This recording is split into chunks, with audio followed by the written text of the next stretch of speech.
Saya baiknya manggil apa? Adik-adik, saudara-saudari. Oke.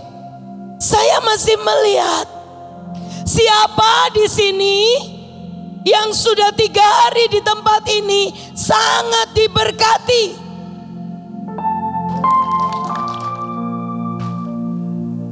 Saya tahu pada waktu di tempat ini banyak orang berkata, "Bu, kok rasanya menyala-nyala?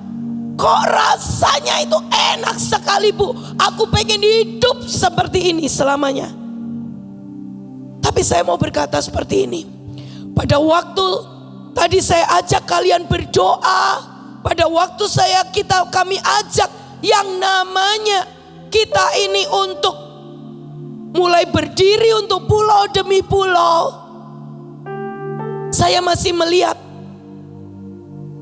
sebagian besar dari kalian itu belum melatih semua yang diberikan selama di sini.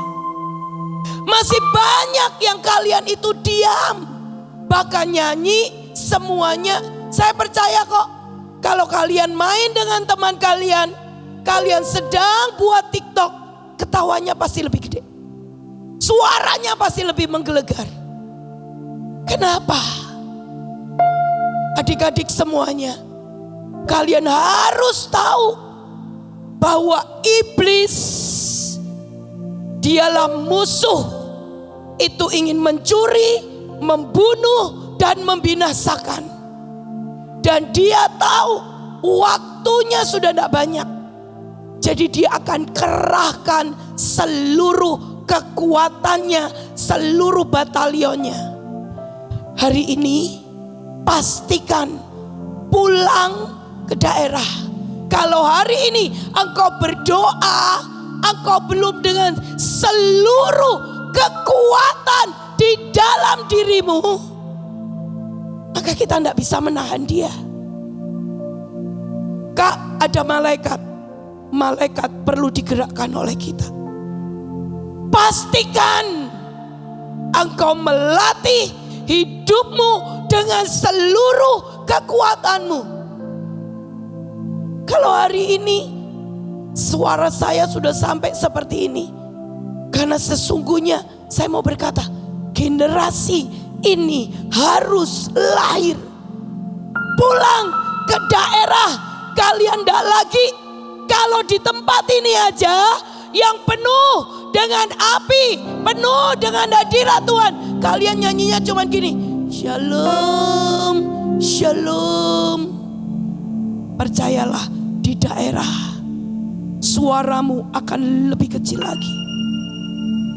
Pastikan mulai hari ini engkau akan melatih hidupmu dengan seluruh kekuatanmu.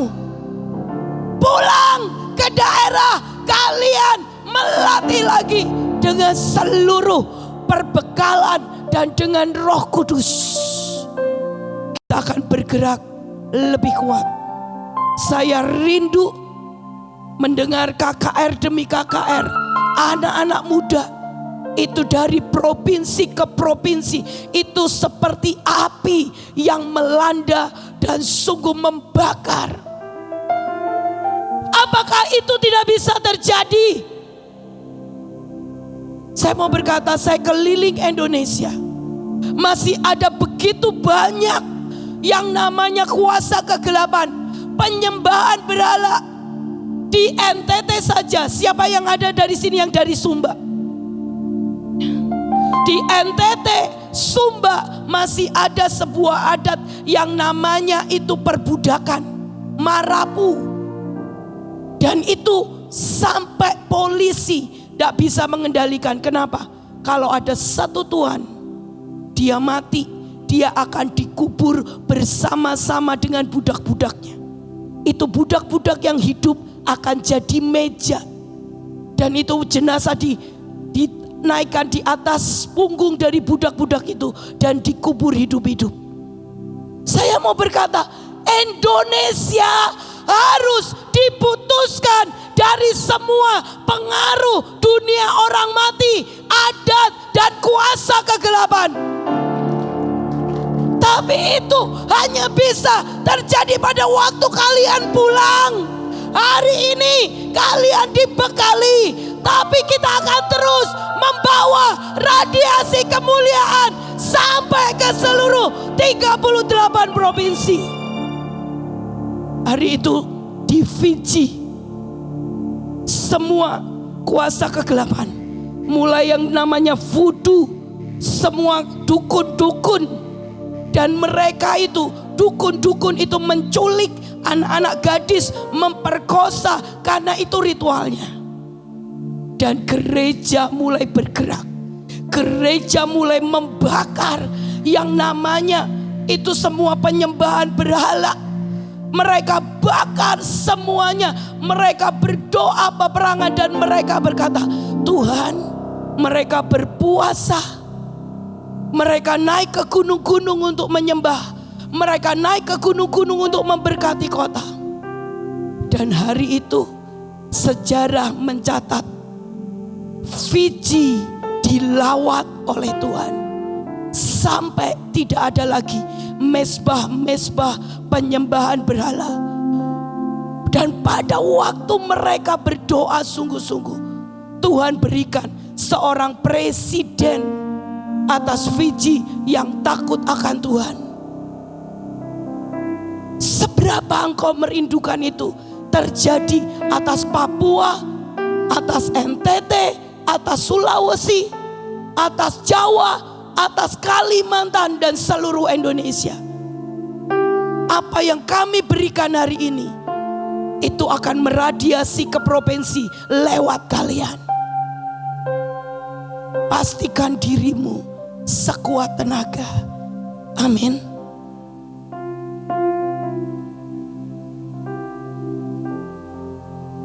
Galatia 3 ayat 3 dikatakan seperti ini.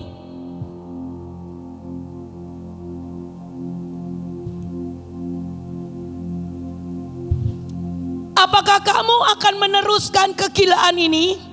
Karena hanya orang-orang gila yang berpikir bahwa mereka dapat menyelesaikan dengan usaha sendiri apa yang telah dimulai oleh Tuhan.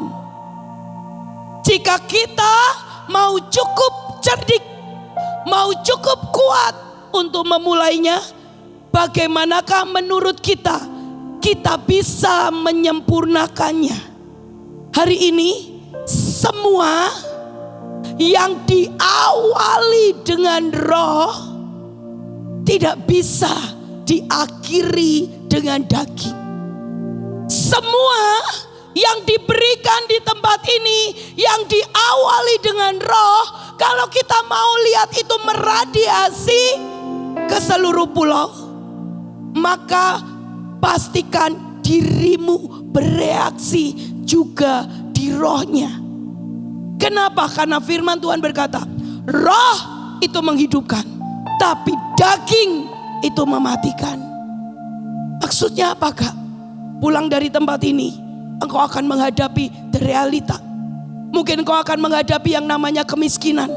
Kalau pada waktu engkau melihat yang namanya kemiskinan di depanmu dan engkau berhenti, engkau diam saja, engkau mulai berkata ini memang keadaannya, maka itu adalah reaksi daging. Tapi pada waktu engkau melihat semua kenyataan, engkau melihat keluargamu, engkau melihat kotamu, engkau melihat setiap kenyataan yang ada, engkau mulai bereaksi yang ada di dalam rohmu. Kau berkata, Tuhan Roh Kudus, ajari aku. Oh iya, bukankah selama ini, kemarin aku retreat selama 5 hari, aku diajari deklarasi. Itu reaksi di roh. Mulai deklarasi, mulai teriak. Tapi tidak bisa deklarasi cuman berkata-kata saja. Dikatakan apa? Harus dengan sekuat tenaga. Karena iblis hari ini sedang mengerahkan semuanya sekuat tenaga. Saya mau cerita ya. Hari itu sebelum hari ini saya diutus Ibu Iin pergi berperang kemana, ke tempat-tempat yang lain. Hari itu saya itu keliling dari satu kota ke kota untuk bikin KKR anak-anak. Satu kali ada di sebuah kota, itu seperti yang Ibu Kesia alami. Hari itu hujan deras, anak-anak tidak bisa dengarkan session, anak-anak kacau dan segala sesuatunya. Saya masuk ke kamar saya mau persiapan. Tiba-tiba Tuhan berkata begini, bisa enggak mulai hari ini engkau peperangan itu menjadi lifestyle-mu. Yang namanya lifestyle itu nggak bisa dilakukan sekali dua kali. Hari ini gadget sudah jadi lifestyle. Sehingga kalau ibadah pun, bahkan di kamar doa pun nggak bisa pisah. Yang namanya lifestyle itu hampir semuanya itu terus kita terkoneksi. Tapi hari ini kita mau memutuskan lifestyle kita adalah terkoneksi dengan Roh Allah. Amin. Dan hari itu Tuhan mulai berkata, nak, bisa enggak lifestylemu itu kamu punya lifestyle untuk berperang. Dan Tuhan berkata, saya berkata begini, Tuhan, siapa sih yang suka perang? Kalau bisa itu damai-damai aja, enak gitu loh. Ngapain mesti perang-perang? Dan tiba-tiba saya dibukakan sebuah penglihatan. Setiap anak-anak yang dilayani, itu saya lihat itu dicengkeram. Ada yang matanya ditutup, ada yang telinganya, ada yang banyak, bahkan ada yang didudukin dengan kuasa-kuasa kegelapan. Bahkan yang lebih parah, saya lihat ada anak-anak yang itu sama iblis diinjak-injak. Dan anak itu melakukan apa? Masturbasi. Dia tergantung dengan yang namanya pornografi. Itu anak-anak masih usia di bawah 12 tahun. Dan hari itu saya mulai angkat pedang. Dan saya berkata, Tuhan ajari aku. Hari itu kami lihat itu anak-anak umur 10 tahun. Kita ajak nyembah, ku mau cinta Yesus selamanya. Dan itu mulai pelepasan. Itu mulai mereka teriak, Tuhan, gulung-gulung di lantai. Dan ternyata saya baru tahu, anak 10 tahun, anak 8 tahun pernah nonton pornografi, pernah melakukan bahkan sama adik atau kakaknya. Lihat, iblis sejahat itu merusak generasi muda. Dan tadi saya melihat, kalau kalian bisa berdoa, saya mau ajak lanjutkan berdoa. Kenapa? Tahun ini saya melihat ancaman iblis untuk generasi kalian. Dia akan merusak dengan yang namanya roh kegilaan, roh depresi, roh perzinahan. Dan itu Tuhan sampai berkata, nak, pertahankan generasi yang ini, pertahankan generasi teruna. Dan hari ini semua yang diawali dengan roh sampai ke daerah tidak bisa diakhiri dengan daging. Terus respon dengan yang roh katakan, untuk kita bisa meradiasi, untuk kita bisa membawa radiasi itu dari tempat ini sampai ke kota-kota kita. Jangan pernah harap kalian nanti enak di sana, oh enak rasain hadirat Tuhan. Itu waktunya pada waktu kalian pulang. Kalau kalian merespon di roh, kalian harus menjadi pembawa hadirat Tuhan untuk teman-temanmu.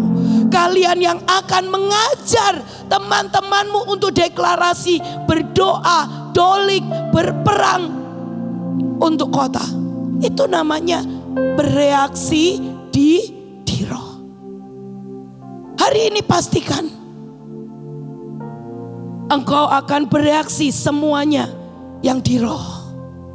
Kalau kita mau lihat kemuliaan, Zakaria katakan seperti ini, sungguh alangkah baiknya itu dan alangkah indahnya teruna bertumbuh pesat karena gandum, dan anak dara karena anggur. Gandum itu bicara apa sih? Semua makanan yang menyehatkan. Sebetulnya makan nasi itu tidak bagus, tapi Indonesia tidak punya gandum. Tapi artinya apa? Kalau teruna-teruna bertumbuh pesat karena gandum, pastikan dirimu memakan makanan semuanya yang sehat. Bukan hanya makan sayur, makan bukan. Tapi pastikan engkau memberikan makan porsi untuk manusia rohmu. Yang sehat itu apa? Tidak makan gosip. Tidak makan semuanya.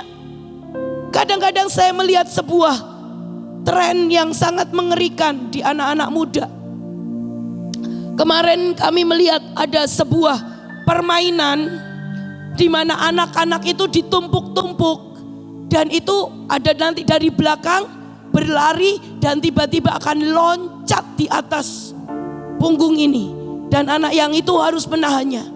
Kemarin kejadian di Bekasi, itu satu anak lehernya patah karena pada waktu ditimpa dan itu nggak kuat, dan itu lehernya patah dan langsung mati. Hari ini iblis sedang mengincar semuanya. Tapi pastikan engkau mulai makan yang sehat sampai di rumah.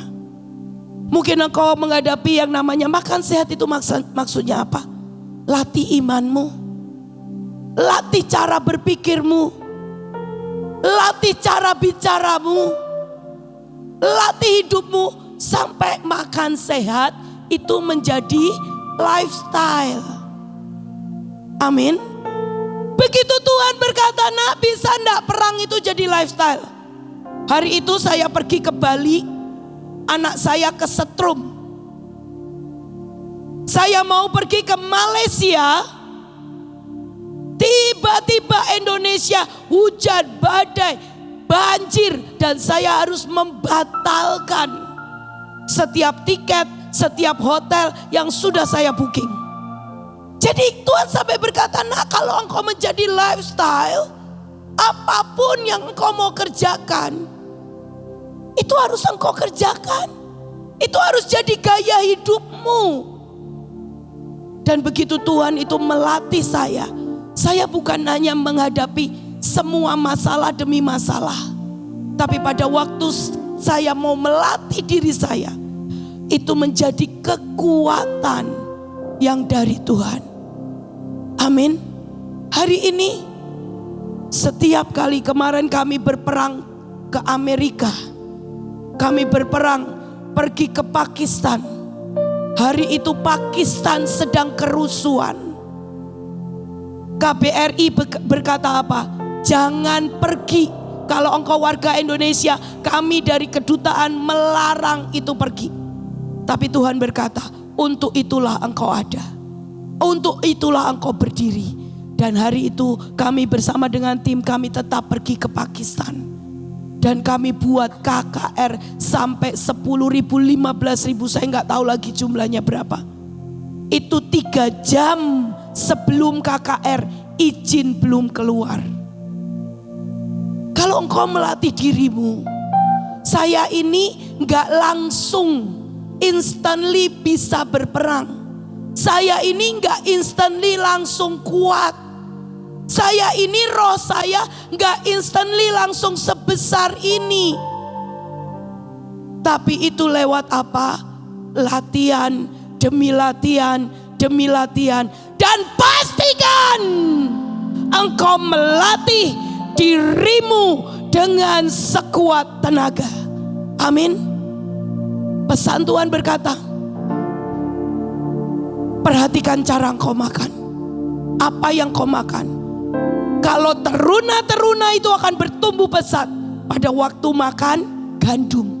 Anak dara itu akan bertumbuh dengan kuat pada waktu dia minum anggur. Maksudnya apa? Gandum dan anggur.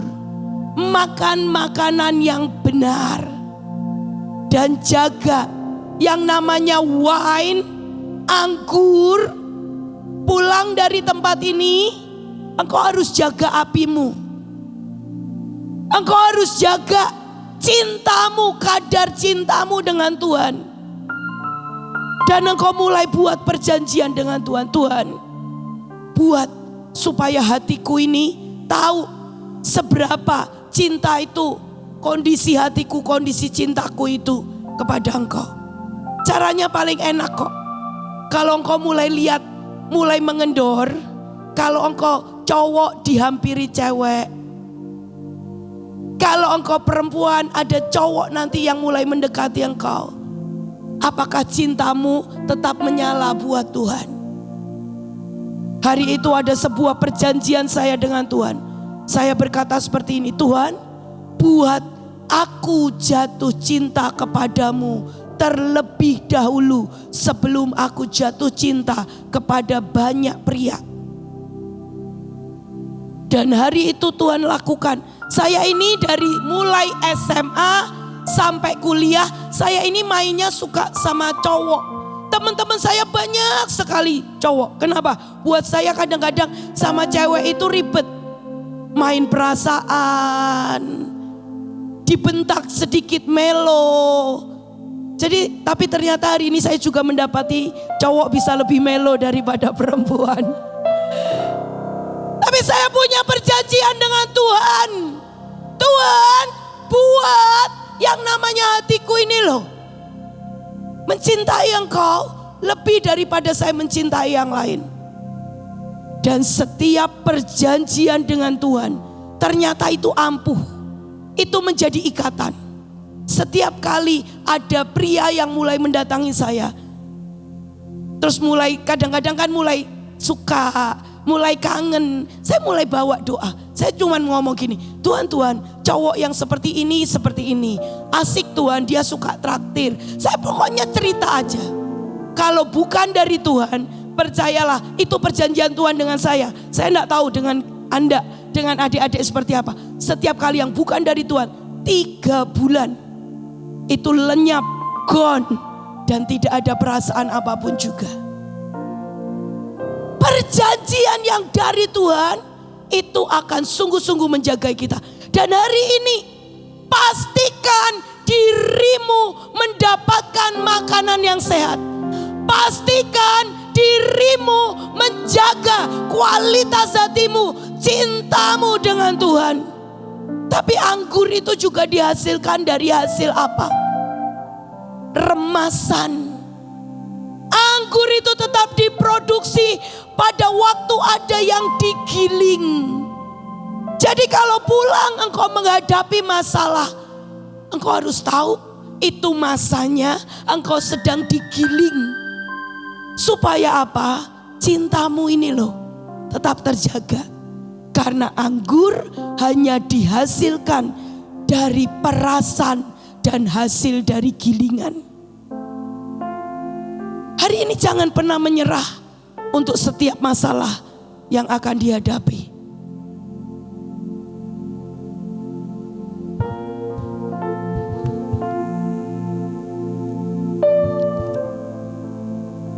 Saya minta maaf kalau suara saya sudah seperti ini.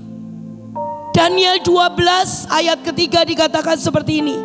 Dan orang-orang bijaksana akan bercahaya seperti cahaya cakrawala, dan yang telah menuntun banyak orang kepada kebenaran seperti bintang-bintang, tetap untuk selama-lamanya. Kalau hari ini glorious beginning, dan kita mau berkata, kita mau mengakhiri, kita mau menyelesaikan dan membawa kemuliaan dan glorious yang lebih lagi. Yang kedua, pastikan dirimu ini bercahaya. Pastikan dirimu ini bersinar. Yang namanya terang itu tidak akan pernah berfungsi maksimal kalau ada di tengah-tengah terang. Tapi terang akan berfungsi pada waktu ada di tempat-tempat gelap. Dan seberapa terangmu itu akan menentukan radiasi yang engkau akan buat.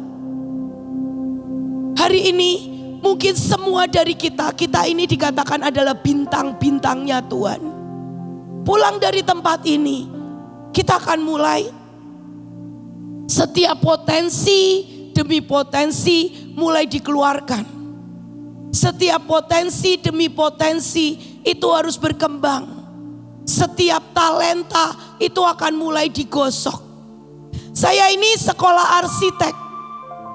Dan hari itu saya ini diambil oleh Ibu Iin, ibunya Kak Joshua.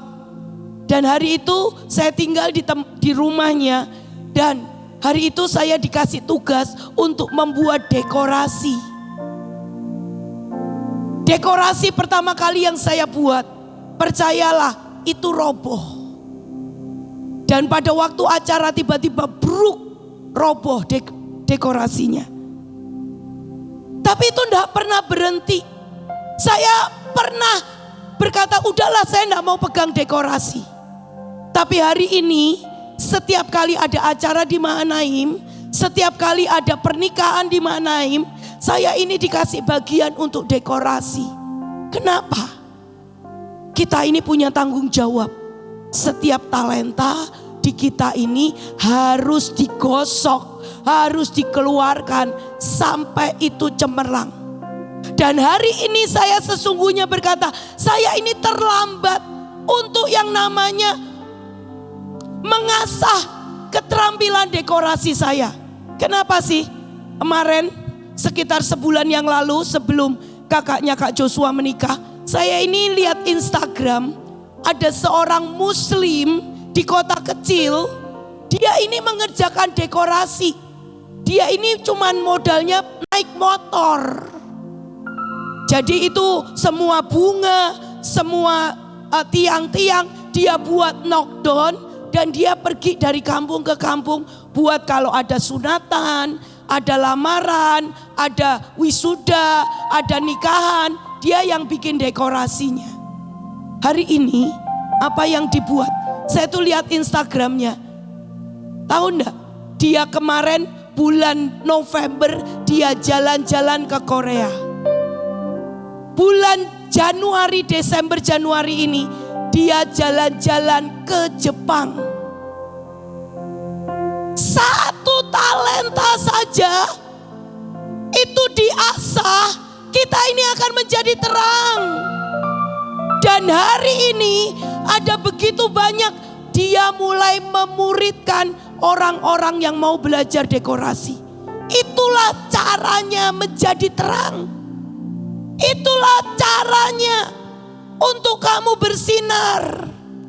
Tapi kalau kita ini yang sudah kenal kebenaran, pada waktu setiap talenta, setiap potensimu dikeluarkan dan itu sampai bercahaya, kita ini harus menuntun orang-orang untuk melihat datang kepada Tuhan kita.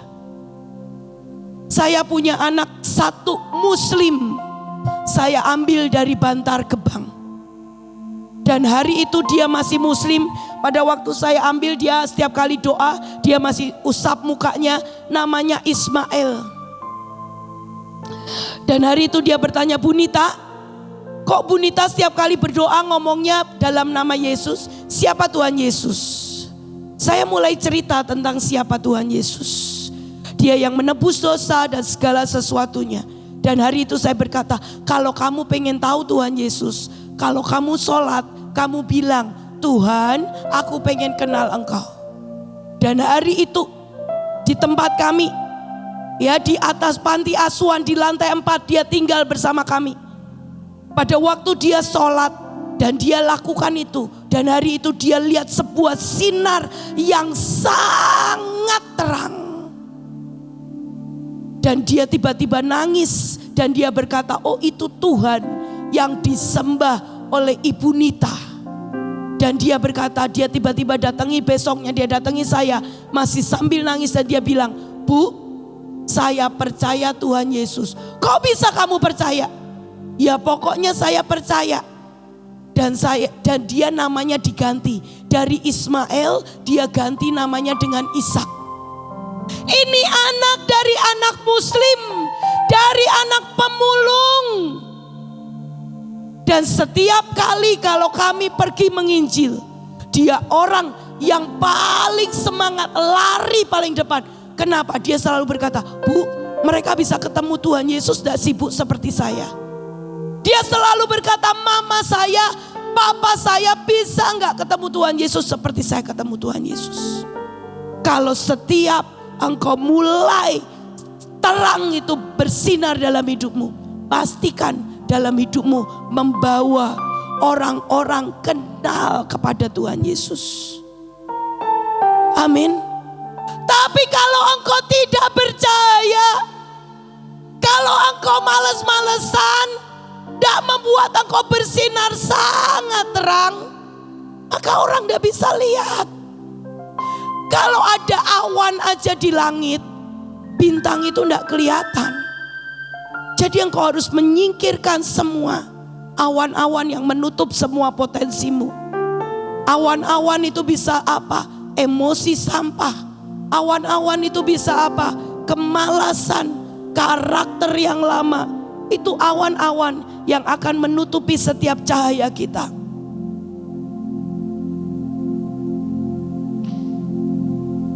Mulai hari ini, putuskan untuk berketetapan hati. Daniel 1 ayat 8 sampai dengan 9. Daniel berketetapan untuk tidak menajiskan dirinya dengan santapan raja dan dengan anggur yang biasa diminum raja. Daniel hari itu terpilih, dikatakan loh, Daniel itu adalah bagian terhitung dari orang-orang bangsawan yang diambil dari Israel, yang masuk di dalam pembuangan. Jadi dia termasuk orang-orang yang cakap dan boleh melayani raja. Jadi sudah dianggap bahwa dia itu memang kualitasnya mumpuni. Dia pinter, perawakannya bagus dan semuanya. Dia ini bercahaya. Tapi hari itu Daniel katakan apa? Dia berketetapan. Hari ini kalau kita sudah dibekali, hari ini kita mulai diradiasikan dengan sinar kemuliaan Tuhan. Pada waktu pulang, boleh enggak engkau ini berketetapan? Seringkali berketetapan itu akan ada ujian yang namanya ketekunan. Berketetapan itu akan ada ujian yang namanya kesetiaan. Ujian iman.